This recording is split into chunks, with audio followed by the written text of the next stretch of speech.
Now, which book to read today? Aha! How about this? Chongyun, pick a book, any book, and read it out loud to me, will you? That way, I can give my mind a rest. Huh? That's why you brought me along? Don't like that plan? Okay, then I'll read one for you. How about Young and Hopelessly Smitten? Xingqiu, don't you think you have one too many frivolous books in your collection? Okay. A Guide to Getting Ahead in Yujing Terrace. How about this one then? Oh, really, Xingqiu?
Huh?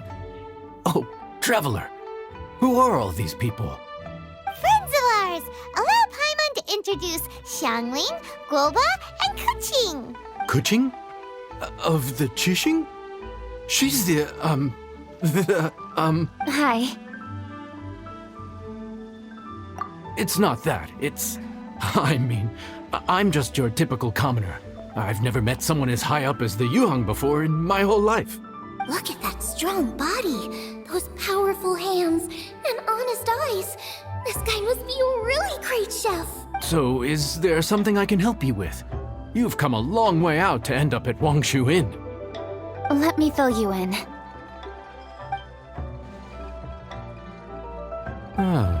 Okay. I see. Legends claim that the Stove God once appeared at the Guili Assembly. As Wangshu Inn is the oldest extant building in this area, any historical texts from around these parts are likely to have ended up here. Is there a room in this inn for storing books? And if there is, do any of them mention the Stove God? Well, now that you mention it, we do have a fair few ancient texts here. I remember looking through an old recipe book once. I just need to remember where they're all stored. If you're happy to wait here for a few minutes, I'll go have a look right away. Oh, Traveler, there's something I need to discuss with you. What is it? We need to pay up or something? What? No, I wouldn't take your money. We're all friends here. I just wanted to ask if you had the time to make a satisfying salad for me. A satisfying salad? What for? Yeah, guy who hangs out on the roof terrace, you know? Good-looking fella, not too tall. Shh! Don't you think he can hear you? Oh, right. Yeah, maybe. Anyway, you know who I mean. The boss told me to take care of him, but this guy, let me tell you, he is one tough nut to crack. He usually turns his nose up at everything that isn't almond tofu. But the boss tells me you once made him a satisfying salad, and it all went down so well. So I was thinking, could you teach me how to make it too? That way, I'll have something else in my arsenal. Oh, so this is for show! You guys really look after him, huh? Well, that's life, right? You gotta look out for your own people. All right then, wait right here. I'll be just 1 minute. Clock is ticking! 59, 58... Sorry for the trouble, Traveler. Okay.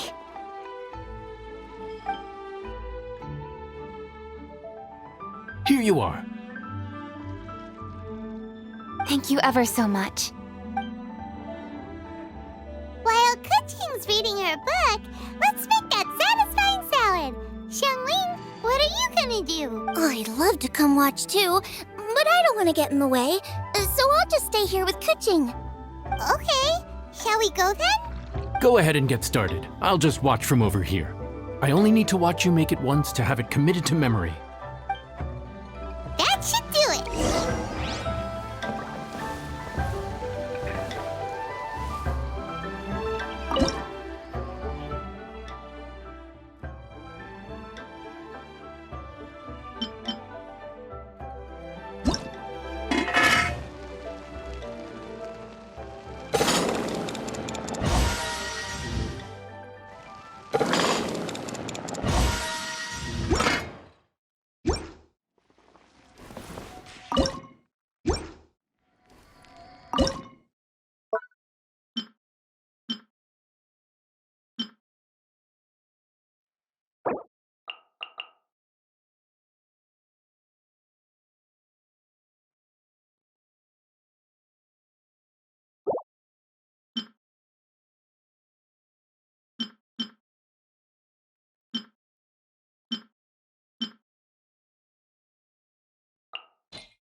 All right, thanks for that.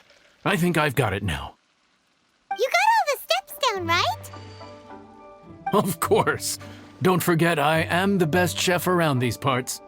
Let's go see what Kuching and Xiangling are up to. Kuching, Xiangling, we're back! You finished cooking? Good timing. We finished our reading too. And? Useful? Or no? Useful. There is a passage concerning the stove god, and it's not what we were expecting. I quote, 60 miles to the northwest is the Guili Assembly. Many were settled there, where they hunted in groups, farmed the land, and made their living from what the soil yielded. When the stove god descended, one god became many, all of which were the height of children. As does a star when it descends into the world, so the stove god went out among the common folk and taught them to create fire. With fire, the people at last learned to make hot food, and they dined on rice congee and cooked meat thereafter. This is a radically different account from the one given in Demystifying the Legends of Liyue, and also a conflicting one. One god became many? Does that mean there was more than one stove god? Taking the text at face value, that is what it says.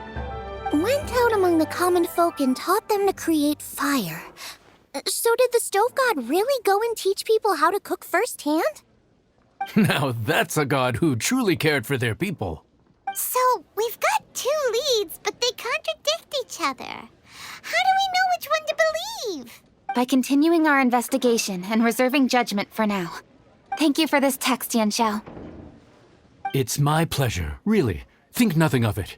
If anything, I should be thanking the traveler. Listen, you've helped me an awful lot. Not just today, but in the past, too. I want to make it up to you properly, and as it happens, things are pretty quiet here today. So I'd like to take the chance to treat you all. What do you say? Will you stay for a meal? Wow, he sure sounds confident in his cooking. I like that. Confidence is one of the best ingredients a chef can have. I really want to try his cooking. I say we take him up on his offer. It's hard to refuse a generous offer like that. Yes, I think we can fit this in. Yanxiao, we await your culinary creations with great anticipation. I won't disappoint.